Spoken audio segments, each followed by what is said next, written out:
What up, what up, what up? Welcome back to the Two Goat Show. We're your hosts, Miriah and Steph. Steph, happy Two Goat Thursday. Good to see you. We're going to get into all of the fun that you had at the game. But before we do that, how you doing? I'm good. Happy to go Thursday. It's good to be back. Wasn't able to do a show with you last week, but we back. We're back. Chat, what's up? Hope everybody's doing well. Don, first in the door. Appreciate you as always. Throwback, same. Appreciate you, sir.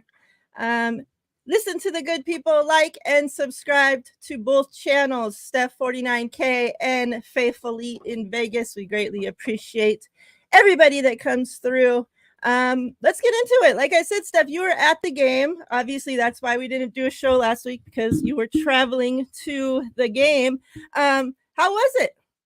Did you have fun? It was fun. I mean, to be quite honest with you, I kind of milked this trip and I made it more of a, tourist little trip because I had never been in Nashville before. And I went with my girl. So we took the time to check out places, and she had been there a couple times, so she already liked it. And but we got to check out some stuff. So yeah, it was fun. Their stadium super old. And pretty small, actually. Like, it looks pretty small, but it is very central to like downtown area, and it's right across. There's like just a pedestrian bridge you got to cross from like downtown, and it's literally right there. So I do like that. Like, I thought it was, the fan experience was pretty cool, all things considered, and it was a pretty good time. Good. I'm glad that you guys had fun. Glad you guys were enjoying the honky tonk, all that fun stuff down there. Getting your country bumpkin grind on, all that. you know how it goes. All right, let's kind of talk about that game a little bit. What kind of, were your overall thoughts? I'm sure that you've watched the game since actually being there watching it. So kind of just like, what did you think about the game, just overall? I think the game was pretty much what I expected, just based on it being similar to what I saw in camp from guys, right? Like, D Winters looking how he did, like that was what we saw in camp. Malik Mustafa as well have been making plays in camp. So, we saw that Pooney, all that translated to the field, which is a good sign, right? That like they're not just doing it in a practice. They're also, doing it in games, and you see those qualities jump out. So I honestly wasn't really surprised by much that I saw in the game. I think the only surprise was maybe like Kalia Davis. Like I thought he had a better game than maybe like the camp, like than in camp that I had seen. Cause like, and not to say that he wasn't making plays in camp, but I just didn't, I didn't notice him too much in camp. But he definitely showed out in that preseason game. So bummer that he's going to be out for much of the season. But yeah, I think a lot of the younger players were really encouraging to see, and like I said, it was definitely a reflection of what camp was as well. Yeah, that's Chris Forster in his press conference said the same about Pooney, that he's been consistent throughout camp, and that's what you saw in the game. Everything they asked him to do throughout camp and saw that he could do, and that he's been pretty much like thriving at in camp, are the same things they could carried over to the game. So I mean, that's exactly what we want to see from our young guys. And yeah, you talk about Double M, Mustafa, man, he's gonna be a problem. I mean, this is just his rookie season, very first preseason game, like, and we're already seeing so much of him throughout camp, throughout just one preseason game. Like, it's crazy. Like, man, just think of what this kid can turn into if this is already what he is. It's awesome to see. And then like we saw a lot. It seemed like our rookie class, like they were pretty much the ones that we saw holding their own throughout the game, right? Like Renardo Green was pretty solid throughout. Who else was there? I'm trying to think. Tatum Bethune was pretty good too, and he was 7th round pick. Yeah, so Yeah. I mean, pretty encouraging through obviously just one preseason game, but the sample size we have, I'm pretty, I'm not mad at any of those young guys. That's for sure. What about things? Were there any negatives that you took? Any players that you think that you were expecting to see more out of them and they didn't show, or anything like that? Again, like, just because of what I had seen in camp, I think my expectations were kind of set to a certain level based on what we'd seen. So, like, Ambry Thomas's performance, for example, wasn't a huge surprise to me before he got hurt, of course, just because like that's kind of where he was in camp. And also like just him playing as basically like Mm-hmm. third string, corner out there with most of the starters not playing. Yeah, that's kind of what we were seeing in camp as well. So yeah, that one didn't surprise me too much. But definitely someone who maybe underperformed. I'm trying to think who else kind of struggled. Um I mean, there weren't any that I think was like too egregious, which is to me a good sign. Ronnie Bell Yeah. like could have had a better game, I think, and it's kind of crazy cuz he was doing like those tough catches like not acrobatic but like high point go up and get it Mm-hmm. catches in camp, and he had an opportunity for one that just kind of went through his hands, and that's the one he fell kind of awkwardly on. So he could have definitely done himself, I think, more favors in that game. He has another shot coming up this weekend, but all in all, like I felt like no one was like super bad. Where I'm like, oh my god, like get this guy off my roster, Yeah. or get this guy off the roster. So I wasn't surprised by the two I mentioned. Yeah, that's kind of where I was at with it too. No, nothing that really stuck out to make me say, "Oh my god, like he needs to be the first person cut," when cuts come. Um, what did you think of the quarterbacks? So I mean, for the quarterbacks, I kind of feel the same that I did in camp too. Like obviously, Brandon Allen is more comfortable within the system and working within the structure of the system than I think Josh Dobbs is. For he's been in the system already, so that's not surprising.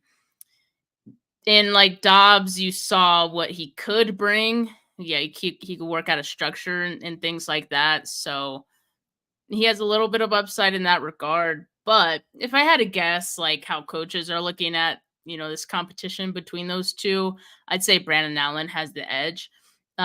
He's not gonna do anything super impressive. I thought like people saying he was super sharp, and like I heard they were talking him up on the broadcast as well, and I'm like, no, come on. Like it's Brandon Allen. Like, and let's be honest, like he's a backup, so I don't know why we need to overhype him or anything. Mm-hmm. But I do think he has the higher floor.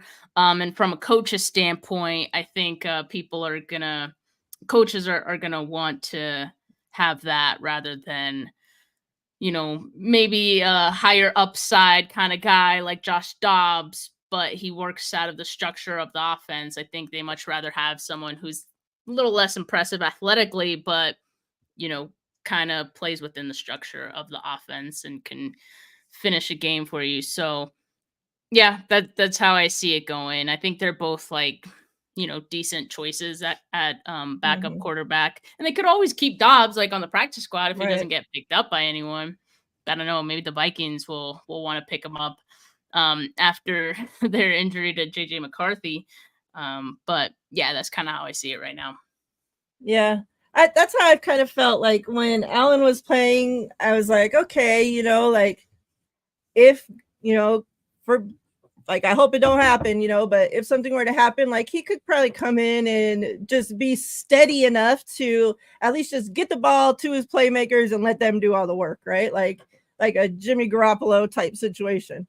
Um and then like Dobbs comes in and like of course doesn't look as great, but it's more exciting, right? Like he has more, like Yeah, it's funner exactly. to watch Dobbs play, right? So like you Yes. saw kind of like watching the timeline through when Allen's playing, it seemed like that's where everybody was like kind of content with Allen, like, okay, and then when Dobbs came in, everybody's like, okay, yeah, like let's have Dobbs for quarterback too. Like forget, Allen being steady and what, he could possibly, keep us, in games and stuff. But Dobbs is more exciting for a couple plays. Forget all the other plays. It's just Yeah, funny. exactly. But that's kind of how I was feeling when I was watching it too. Like, dang, like, and even when we picked up Dobbs, I remember, us talking about it, and it was like, well, Dobbs brings that exciting, he's gonna make those off schedule plays. He's gonna run and do crazy things, tried his hardest to get into the end zone. Like that's what we saw. So yeah, I wasn't like I'm very interested to see how it ends up shaking out. But like you said, if Dobbs doesn't make the roster, I don't think he'll make it like very long on the practice squad if he even makes it there at all. Because like you said, Vikings obviously a tough blow for them losing their rookie quarterback already. But good thing they got old Sammy D to take over. But as injuries start to mount up through the league, teams are always looking to grab a quarterback, and they all watched Dobbs go through 3-4 teams last season and get strung around and be able to pull games out of his hat and stuff. So like I wouldn't imagine that he'd be able to stay on the practice squad for too long. But hats off to him. Like that's pretty much if you think that Allen, not you specifically, but if they think that Allen's going to be the backup, like this is a rehearsal for Dobbs for the rest of the other 31 teams out there. So as with any of the players that are on the roster bubble, like they're pretty much showing the entire league what they can do when they're out there. So good luck to them all. If they don't make our team, hopefully they actually get picked up by somebody. Speaking of injuries, obviously we know by now that the 49ers canceled the joint practices with the Saints because they're too injured. And Kyle just didn't think it would be beneficial to pretty much just roll out all our backups and picking up guys off the couch to just be able to put out there to practice. What are your thoughts? Because we've heard in the past that Kyle talks up these joint practices, that he likes these more than the preseason games and how much more work they get out of these and yada, yada, yada. So what are your thoughts on us having to, already cancel things because our team is so injured and we've only made it through one preseason game? Yeah, I mean, it's definitely a bummer, right? Because I think, Kyle's right. There is greater value in being able to do these scrimmages with other teams, kind of get a better feel for where your team is at. But, at the same time, like, I completely support the decision of being cautious with who you do still have healthy, right? Because you don't want them getting hurt. Because sometimes, those practices could get a little more physical than the ones you would have, internally. So, I think that's fine. And also the travel of going out there and being out there for, a couple extra days. I think rest for these guys is what's best. And I'm cool with the decision. I know it wasn't an easy one, but I think it was a necessary one. And I'm hoping, I know there's a lot of injuries, but I'm hoping a lot of them would be the kind that wouldn't keep them out if it were the regular season, right? And they're just being careful with guys. Like Christian McCaffrey, for example, it seems like that was the case with him, and maybe a couple others. So I'm fine with that. I think kind of like what Kyle said, the risk outweighed the reward for the joint practices. So it is what it is. Yeah, the one that we talked about a little bit ago, you brought it up, but that Kalia Davis like injury like sucks so bad because and I had even asked you after after you got out of training camp, like, have you seen anything from Kalia? And I remember you saying like, well, he hasn't stuck out, but that don't mean he's been bad either, and then to see him have a good game, and it's like, this is what we know he can do, right? And it's just like injuries have stopped him so far from being that, and then we get the bombshell news right after, that he's going to be out and all this shit. And it's just like, man, such a tough break for these young guys that can't seem to, get it be able to get on the field to even show us what they're able to do. Trent Williams, reports came out that there has been no significant movement on the contract front with Trent Williams and the 49ers. I'm gonna be honest, guys. I thought the Trent Williams shit would be done by now because I just thought that's Kyle's guy, right? He's not gonna let this keep going and going and going. Like, but obviously it's not. Trent will, and all we hear about, it seems like, is Aiyuk every single day, all day long is Aiyuk contract, and Trent Williams is kind of like crickets, like finally we hadn't heard anything, and then they come out and just say, oh, there's no news, basically, so we still haven't heard anything. But what are your thoughts on this whole contract thing with Trent? And do you think Kyle's gonna have to step in and get his guy some money? Do you think there's a possibility they don't even pay Trent? Where are you at with this? Well, I hope there's not a possibility that they wouldn't pay Trent. I mean, I think this one's a no-brainer to get done, which is why I think I was on the same boat as you, that I thought this was going to happen fairly quickly, kind of like it did with Christian McCaffrey. It's like, there's nothing to argue against. Like, so what are we doing? Just pay the man, right? And that's what they did with CMC. But for some strange reason, it just feels like Trent Williams is, flying under the radar here, both like I think from our standpoint a little bit, because we're so focused on like Brandon Aiyuk, but even like reporting wise and maybe on the 49ers side too, like he's kind of getting forgotten.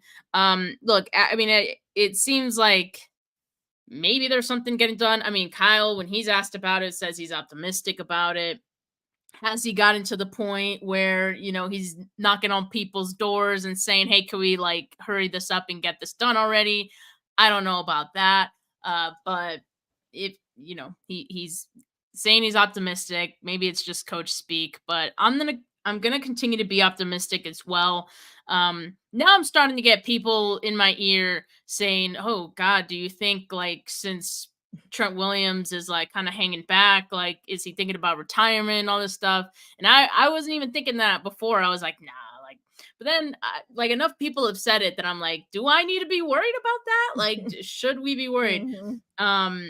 I hope not. I hope that's not the case. I hope that's just an overreaction by us fans.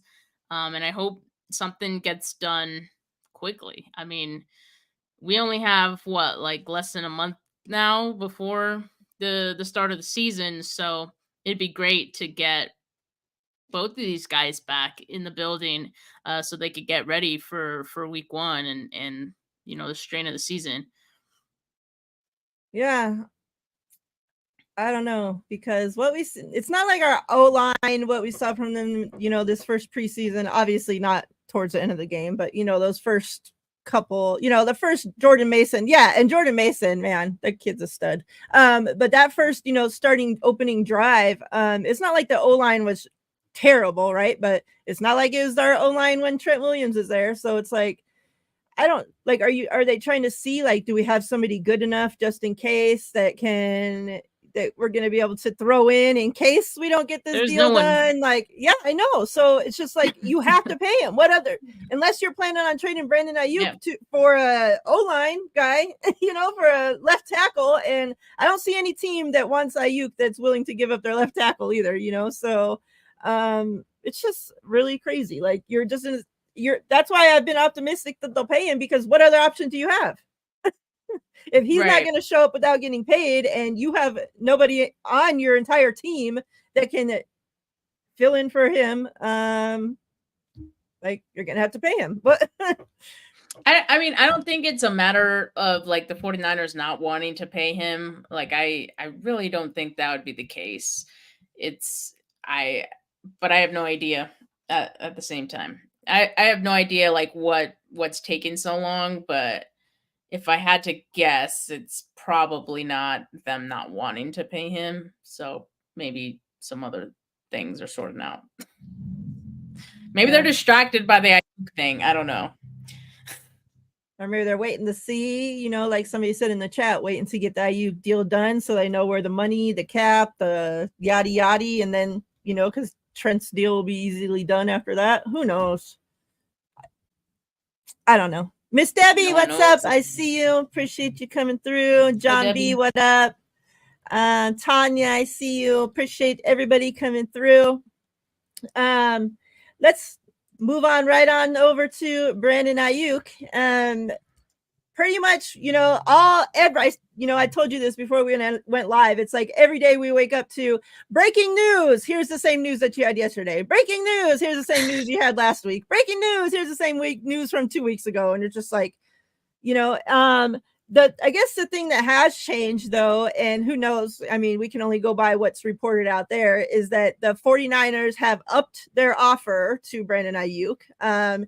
And prior to that, we had heard that there had been nothing done since like May between the two, So if that's true and they have upped their offer, well, I mean, that is significant news there. Who knows how much? They could have offered it by a freaking dollar, we have no idea. But they could offer it by 50 cents and be able to still put out a report that they upped the offer. So, and then there's also on the other side where there's reports coming out that the 49ers and the Steelers have agreed to trade terms and packaging and whatever. And it's just pretty much now Brandon Aiyuk's deciding, does he want to stay with the 49ers and with their new upped offer, or does he want to go to the Steelers and the 49ers get whatever they get? Here's where I'm at with the whole Steelers thing, and this is where I've been at with the Steelers from day one. There's nothing they have that they're going to be willing to get, right? Like, they're not going to give us Watt. They're not going to, like, they have players that I'd want, but not that they're going to be willing to part with, right? So there's nobody else on that team that I would want that's going to help the 49ers win a Super Bowl this season after losing the talent like Brandon Aiyuk. Like, so what? They're going to give us draft picks? That ain't freaking helping us. Like, I want to fucking win a Super Bowl this season. Not, like, why are we getting rid of talent and then replacing it with nothing? Like our wide receivers that we have can't even fucking stay healthy. And we haven't even got to week 1 yet. Well, I think that's exactly why the 49ers haven't been like moved to actually accept any offer from the Steelers. And, the report that, like they've agreed to a trade or like they have terms in place, I don't think that's true. That's the Steelers talking and saying, we've made them an offer. They're just not accepting, cry more. So yeah, I don't think they're willing to give up a wide receiver. I think the only wide receiver that the 49ers would consider making a trade for in this case for player swap would be George Pickens. And I don't think the Steelers have offered George Pickens at any point, and so it's a no-go, right? So yeah, the 49ers aren't in a position where they need to trade Brandon Aiyuk just to do it. Like, I mean, they don't have to honor it. And like you said, if it's not helping them for 2024, they don't have to do it, and they shouldn't do it. And I think that's where they're at. At the same time, like, it's just like, okay, if you're not going to trade him, like, just freaking pay him. But I do still feel like they're trying to call his bluff. And Brandon Aiyuk has not rushed to anything either, because I think he's trying to see how far the 49ers want to take this too. And I think like that was probably the plan all along from both sides, just kind of trying to sweat each other out and see who blinks first. It's really frustrating for us, but that's just the point that it's gotten to. And it can go a lot longer, unfortunately. Like, this reminds me of the Ravens, and obviously not the extent of player, but like what they went through with Lamar Jackson. Like, yeah, you can seek trade partners, whatever. And then his people went out there and pretty much got other teams to work the contract for the Ravens and Lamar Jackson, and then went back and like, okay, here's your contract, Yeah. I guess I don't know what this means, but I guess Aiyuk hadn't been watching or out there on the field at practice for a few days. And then the last 2 days he has been. It was reported yesterday he was actually wearing a 49ers shirt at practice. I don't know. he was out there again today. They said watching practice pretty closely. They've been reporting that he's out there having conversations with the other receivers, with Kittle, things like that. I don't know. I just want it to be over. Like, I'm so sick and freaking tired of this shit. I know. And like every day I think this could be the day. This is the day we're gonna get news. So and it's just like I thought yesterday felt like a day, right? Like yesterday felt like a day. You had Jerry Rice the night before saying we're gonna find out tomorrow, and like nothing happened. So I'm adding Jerry to the list of people I don't trust for that tweet by Jerry. I forgot about that. Like, what was the deal with that? He even tagged Brandon Aiyuk and everything.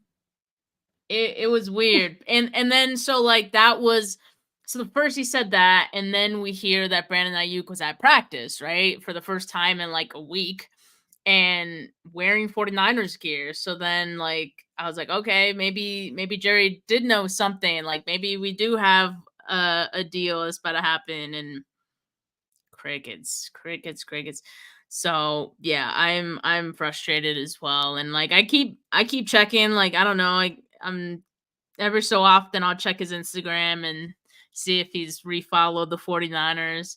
I'm just so impatient at this point. Like, could you imagine? Like, this is why, contract negotiations get so crazy. Like, we're feeling this way and we have nothing to do with this. Nothing in this is going to affect our families, our future, our livelihood. Nothing. Yeah. And we're stressed out and frustrated and all this shit, like so tired. Like, can you imagine how Aiyuk feels? Like, like this is his future. This is his family. This is his money. Like, can you imagine how like the player feels in this situation? Like, this is why you end up asking for a trade and all this shit and start feeling disrespected, because it's like, come on, like, and of course they're putting it out there that the ball's in Aiyuk's court to decide. But when is it ever like in a player's like court to decide, when they have like, unless you have like a trade, some trade shit in your contract? Like, normally no guy on a rookie contract is there deciding what team he wants to get traded to and where he's going to go and all this shit. Like, so who knows where they're even really at with it. But Miss Debbie says, let me see, Jerry was just giving Brandon a bit of a push to do it, I think she says. It could be. I mean, I don't know. Because he's like, we're going to have some news. Could Jerry make a call? Like, so I'm thinking, well, maybe, they're wide receivers. Maybe they had talked. Who knows? Like he knows something. Because then even Jerry's son retweeted Jerry's tweet, like with eyes or with something. And it's just like, that's just hella weird, right? Like, that's out of the blue. Jerry, I understand, like, I think who was it? Kenny in the comments said, like, why would Jerry know anything about this? Yeah, why would he? I mean, yes, but like, why would he say tomorrow? Like, why would he put a date on it? Like, if he had just said like, well, if he just said like, we're gonna find out what's gonna happen, like, okay, yeah, we will find out eventually. Come on, Aiyuk. But for him to say like tomorrow, like that was just weird. Why would you say that? I don't know. I'm annoyed. Right, Chrissy? Hope you're doing well. Says, fix it, 49ers. Like, come on. We're sick of this shit. Not Trent Williams. George Kittle starts off his press conference by clowning the 49ers media and their shoe game. It's not up to par, Steph. He's tired of all those crusty ass shoes out there. Grant wearing the same old dirty Vans every day. Hey, I'm with Kittle on this one. I'm just saying. I was peeping the style, from my spot at the bleachers. Seeing all the beat writers, and yeah, they need some work. They need some stylists or something. That's hella funny that he starts out the press conference, like goes into it like this whole thing. He was so serious too. And then did you see that video going around where Grant predicted what Yes. Oh my God. David Lombardi would go and buy, and David Lombardi gets home and makes a podcast, makes a stream, whatever, and it gets exactly what Grant predicted David Lombardi would go out and buy from the exact store and everything. Like, Dead. oh my God, it was That too freaking that good. video was so funny. The way that like the person cut up the two clips, like Yeah, that was hilarious. I'm like, no way. that was like a movie or something, like something from like a sitcom. Like you can't make this stuff up. I know, it's hilarious. Kenny says, Miriah, Steph, if you had to choose one, BA or Trent, who do you pick? Come on. I mean, I love both players, right? But look, it's Trent Williams all day, every day.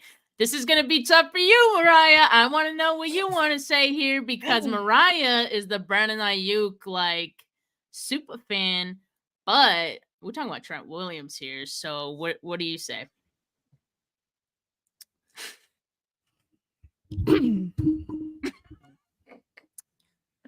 Hello.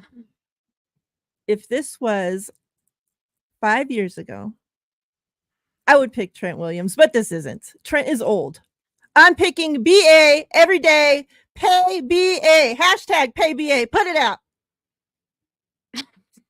What the fuck did you think I was gonna say? Let's be real. I thought this would truly be a toss up. I thought it would be a toss up. But like, you bring up a good point about the age thing.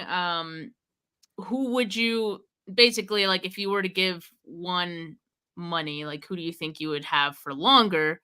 It would probably be Aiyuk, just because Trent is, I don't know when he's going to retire. He did say he'd be willing to play till he's 40. I think that's true, but I mean Trent's still so good though. Like it doesn't even matter at this point. That's like Tom Brady playing well into his 40s and still being able to win a Super Bowl. Yeah. I don't know, like it's not my freaking money, so I really don't give a shit at the end of the day. They better pay them both. Hashtag pay both. But here's the thing, like it's not like Trent's asking for a new contract for 4 or 5 years, right? Like from all reports, he just wants a payday because there's no more guaranteed money like left on his contract. So really, like it's not like we need to extend him for any more time. Like we need to just kick off a few more dollars on the top of his pay and then extend Brandon Aiyuk for the actual contract. So like I think it's two completely different situations, but like I appreciate the question, Kenny. And yeah, I mean, if all things were evenly considered, it definitely would be like obviously left tackles are way harder to find, right, than a wide receiver. Too. And we know how important they are to the team, but this is my show, so I make the rules, and all things aren't even, and so therefore I'm picking BA. There you have it. Ty says, "What if Kenny really meant Trent Taylor?" Ty, yeah, don't get smacked, okay? What do you think of the return game? Because supposedly this is what you've been wanting to feed me: is that Trent Taylor going to make the freaking roster because he's the only one that can have a return game. But during this preseason game, it looked like Trent Taylor was running into a brick wall. So I hate to inform you, Miriah, that he's even with that, I think he's still gonna make the roster. Like it, and that's crazy, right? Yeah, that deserves some boos because I mean, sadly, he is their most reliable like return guy, and I only say like from the most important part of returning, like catching it, right? That's a huge part of it. I'd say Ricky Pearsall is a close second, but we just haven't seen enough of Ricky Pearsall. Like he just hasn't practiced enough to like confidently say, okay, we can let go of Trent because Ricky has shown us enough on this. Like we haven't seen enough from Ricky to just say like bye Trent Taylor, right? So Trent Taylor's making this roster. I'm so sorry to inform you all. He's not. I think he will. I think he will. I bet you $5. Okay. I'll take that bet. Okay. You guys heard it. Steph's gonna owe me $5 soon. I would be happy to be wrong. Like, I wouldn't even be mad. I hope you are wrong. Let me ask you this. So with all these, we always hear, and I don't really know exactly like what goes into this term, Super Bowl hangover, right? But we always hear this, right? And we always hear it seems that the losing team has more of a Super Bowl hangover than the winning team, is what they say. Mm-hmm. So far, and I just said, I don't know exactly what goes into the term Super Bowl hangover when people use that. Does it mean they just come into the next season and suck? Does it mean they have a black cloud around them, everything goes wrong? Is it just a combination of a bunch of shit? All I know is that I keep seeing people throw out there, are the 49ers on the verge of a Super Bowl hangover because we're already at this point. We can't even practice because we have 30 players hurt. We have two guys, important guys of the offense, contract disputes, holding out, all this shit. What are your thoughts on the whole Super Bowl hangover term, and if that's what we're about to go through here? All right. Well, I think it's something that's real, but I also think it's something that's way overblown. And I think that people just look for anything, any clue that would suggest a Super Bowl hangover, even though, like, a lot of teams probably deal with that on a regular off season. Like, a lot of teams deal with injuries like in the off season before the season starts. But I guess like it's more of on top of everything else, like that could make it feel like it's difficult to climb that mountain again. So to me, it's more of like a mental thing. It's a mental hurdle more than anything else. But I don't think the 49ers are really there. Like I think it's like low hanging fruit, honestly, for people to just say. It's kind of like a buzzword. Um, but yeah, it's kind of like superstitious, right? Like the Madden curse, Super Bowl Yeah. hangover, like um so I'd like to think that the 49ers aren't under that. But what Yeah. about you? Like, how are you feeling about the vibes? Because there's been people talking about the vibes and like fan perception of vibes. I think is way different than the guys in the locker room. Like, do you think the guys in the locker room have a different vibe, or like, do you get a different vibe from the players? From what we've seen. Well, here's the thing is that we know the fan base is going through it, right? We just talked about how we're Yeah, all stressed, we're all this, exactly. all whatever with We're this Brandon Aiyuk projecting. stuff. Yeah. Like, so obviously the vibes in the fan base seem to be at a low. Yes, exactly. But I remember the first show we did, the second day of training camp or first day, whatever, second day of training camp it was. And that's one of the first questions I asked you. What were the vibes like out there? And you said the vibes were normal. They seemed just how they were, just how they've been. Same as last year. Vibes were good. So, I mean, we only have so much what we can see of the players, right? So, I mean, I can only go by what I see them when they're up there at the podium. Everything seems normal. Yeah, exactly. From the videos and stuff that I've seen, they're all out there dancing before, doing their stretches, they're all talking, I can't pull up a tape from, a clip from training camp this season and a clip from training camp last season and say, oh, the vibes look better in this video. I think that was last season. Like,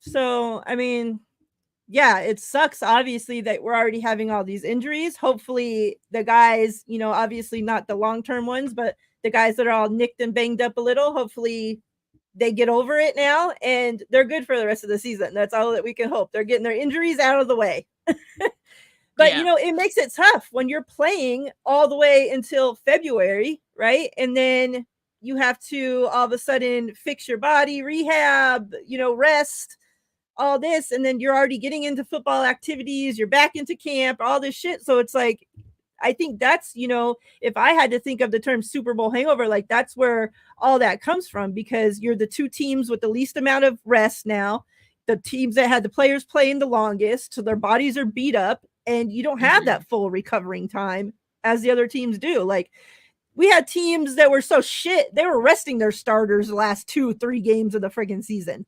So their guys shouldn't be as beat up, but I mean, injuries happen too, we just like talked about the Vikings already lost their rookie quarterback, like, yeah. So I mean, are our injuries worse than the rest of the league's injuries? I really don't know. Like, I haven't looked, to count the number of injuries that each team has compared to where the 49ers are currently at, but it don't seem like Kansas City is having these problems. I mean, they couldn't keep their team away from the cops during the offseason, and they seem to be fine out on the field. I know they always seem unaffected by anything that happens to them. So that kind of like begs the question for me. What would we constitute as a Super Bowl hangover for this team this season?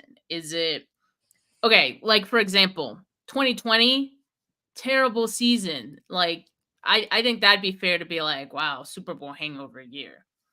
That one's easy. Yeah. If 49ers like don't win a Super Bowl this year, like, are we gonna say it's a Super Bowl hangover? Like, let's just say make it to the Super Bowl, but they lose again. Is that Super Bowl hangover? I'd say no. It'd be a disappointment, but I'd say no, it's not a Super Bowl hangover. So where are we drawing that line to say like Super Bowl hangover? Is it more like injury related? Again, like is it the vibes?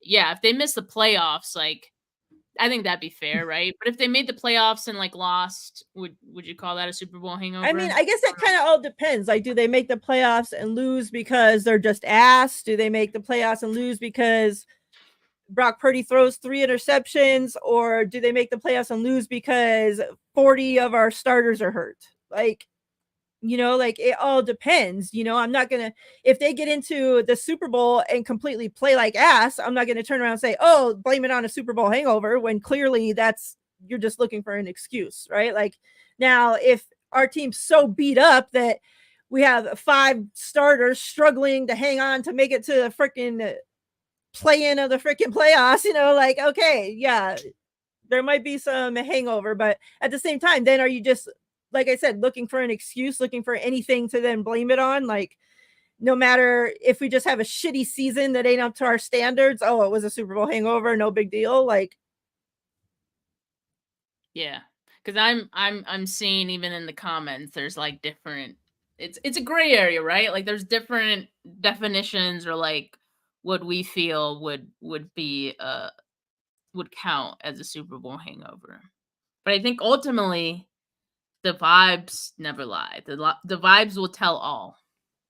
So tell me this, from the first day that you were at camp till your last day at camp, how were the vibes from day one to the last day? Did they change? Were they the same solid straight through?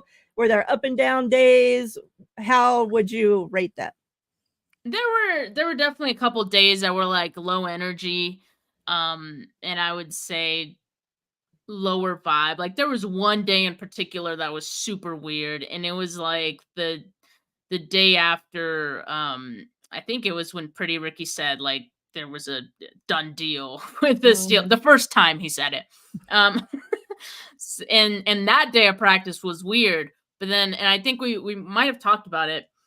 And again, though, like I don't know if that's just me and fans projecting what we're feeling about that, and thinking, God, this is so weird.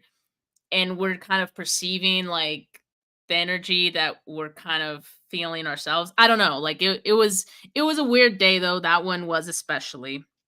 But I guess like compared to last year, it's just a different kind of vibe, I would say. Like last year you still had like the Sam Darnold, Trey Lance off season, and like Brock being there. Like that was kind of weird too. Exactly. But yeah. I think like from our standpoint, that made it a little more entertaining to watch.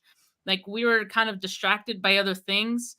Whereas this season, like we have no questions about the quarterback situation.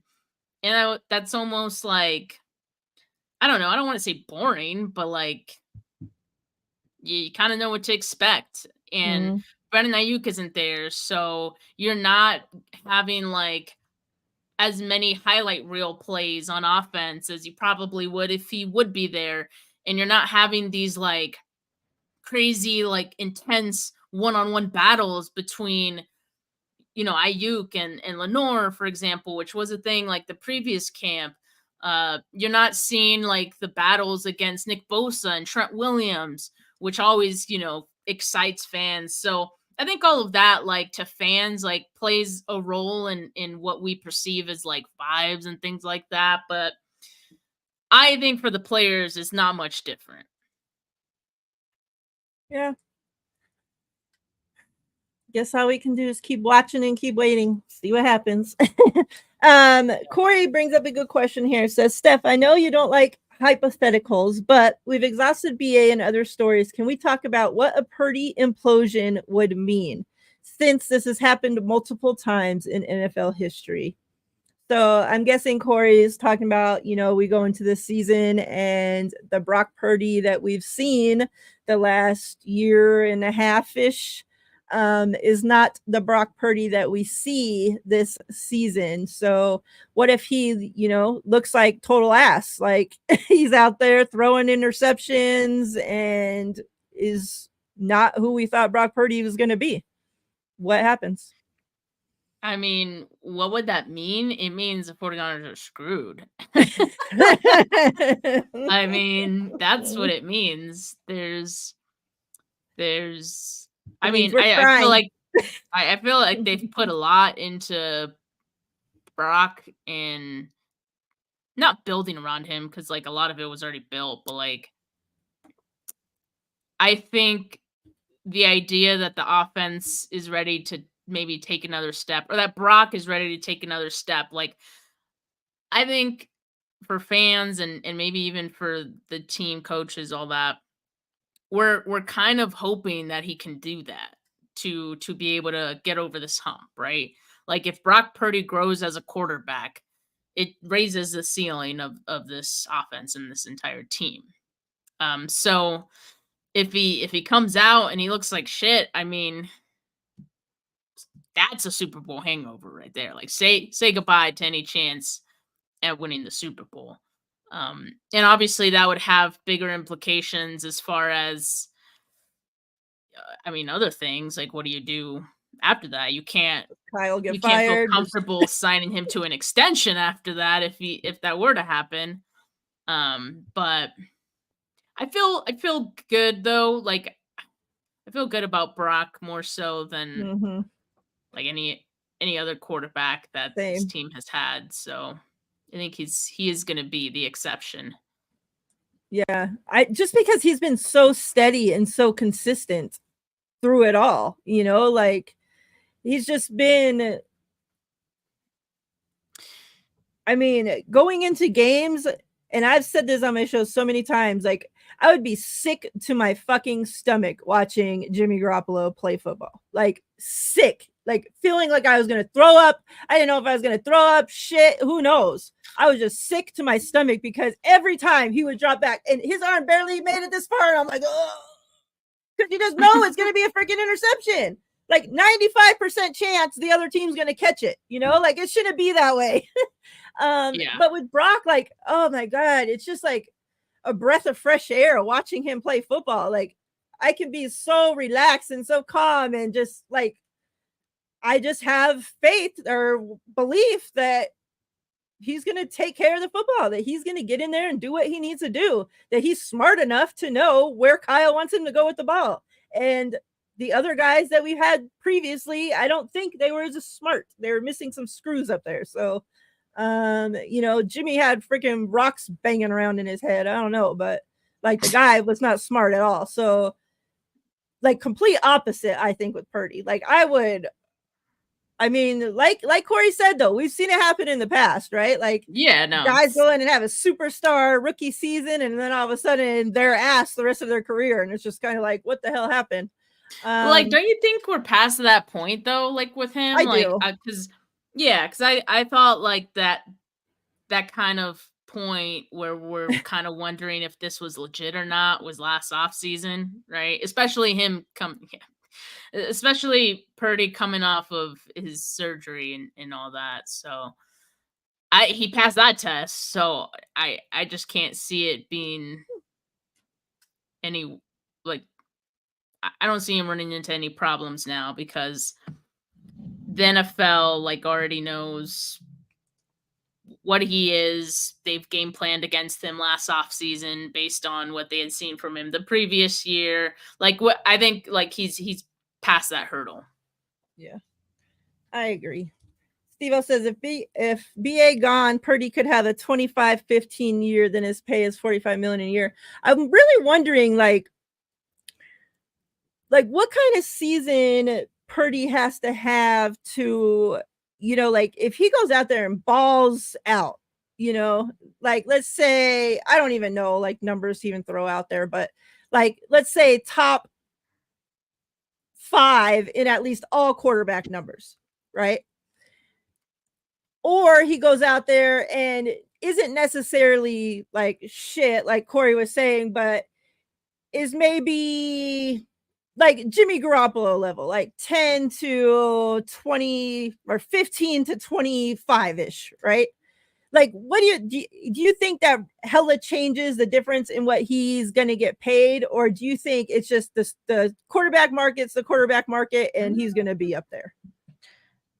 15, 20 what? Like, what was the like range in quarterbacks, like in the league, oh, like like he's ranking, his ranking? like his numbers and everything? I mean, or do you think they're just going to pay him like regardless? I think it would definitely change it a bit. I think if you're top 10, top 15, like, you're gonna probably, like, you have the potential to reset the market just because that's how crazy the quarterback market has been. Like, we look at Jared Goff's deal.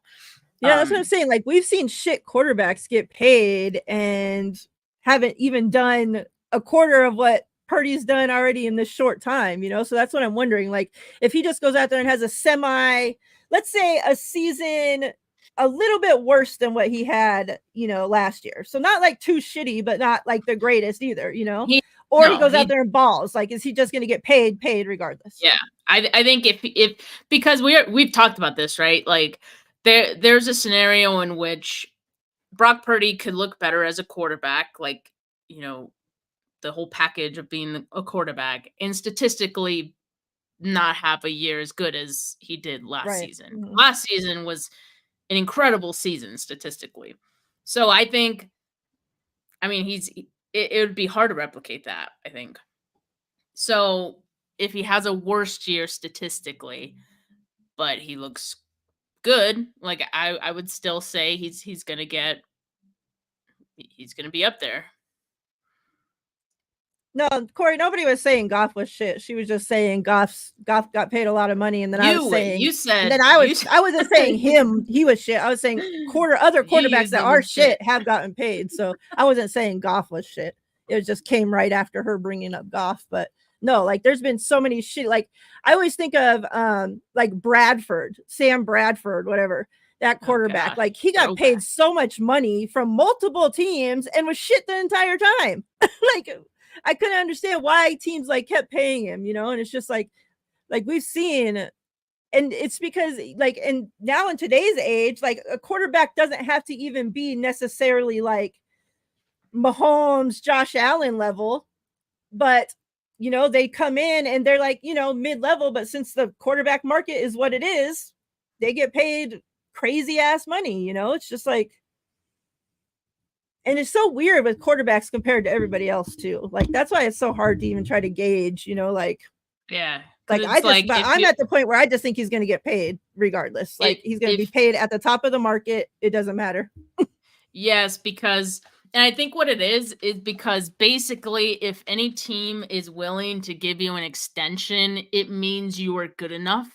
You know, like teams are telling you you're good enough to be kept and they want to keep you. So in order to do that, like they agree to that market price. So that's why I think you're seeing like every quarterback, even the top 15 and maybe like on the lower end the top 15, like being at the top of the market when they get paid, because it's like there is no difference, I think, in what teams are agreeing to pay. I don't know how to explain it, but like, you know, I definitely think it's different than, because there's only 32 starting quarterbacks in the league, and only a fraction of those get extensions or on Right. extensions.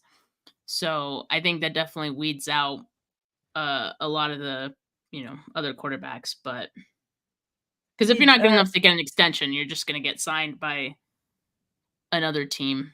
Right. Corey brings up Daniel Jones, and that's a perfect example. Like he's not like, you know, the 30th worst quarterback in the league, but he's surely not the top, you know, 5, 10 in the league either. But he got paid like he was because that's where the quarterback market was. So it's like, I don't know, this whole like market thing, like the same that we're going through with BA, but you know, for wide receivers, like we watch the quarterback market explode. I mean, the wide receiver market explode. Well, then you're going to want more money because that's what the market's at, right? Like, I don't blame them for that. Like, but it's just crazy the way contracts work in the NFL, I guess. Yeah, quarterbacks are in a tier of their own. Yep. All right, Steph, you have anything else you want to talk about, say, tell the good people about, anything before we get out of here? No, I mean, I'm excited for this weekend's game. I'm hoping, the guys that did well, guys that I'm excited about, can build on their performance. And, honestly, I hope some of the guys that were like borderline, like there were a few guys who showed some good things and then like also kind of showed some bad things. Like I hope they can improve on their performance. So yeah, that's kind of what I'm going to be looking at. I'm looking at wide receivers. I want to see what happens with the tight ends, like mostly like Braden Willis and Jake Tungus is kind of what I'm looking at for that. And then what else? Like the defensive line, because of Kalia Davis, and they signed another guy there. I'm looking to see how that kind of shakes out. Who's gonna stand out, and offensive line, like the depth, of course. So yeah, it should be a good one. Steve asked, did you get to meet Bosa? Did I meet Bosa? No, I have not. I'm honestly scared to at this point. He might actually tackle me. He might threaten which I you. would not survive. Don't you ever make another video again. Or else. God. Yeah, I guess that's all. I'll be back tomorrow at 5. Tomorrow at 5 Pacific time, with TL to do this all again. We'll have some giveaways going, you know, all the fun stuff, you know, the vibes over here. So make sure if you're not subscribed that you get subscribed. Make sure you're subscribed to Steph 49K and Faithfully in Vegas. Both channels, like, subscribe. We greatly appreciate all of you. You guys had the chat going as always. Great questions. Yeah, you guys are all appreciated. I hope you guys have an amazing rest of your week. Have a great weekend. Please stay safe out there. It's crazy. If you're going to the game, have a wonderful time. And yeah, we'll be back. Me and Steph, the two goats. We're back next Thursday, same time, same place. Till then, we're out of here. Peace.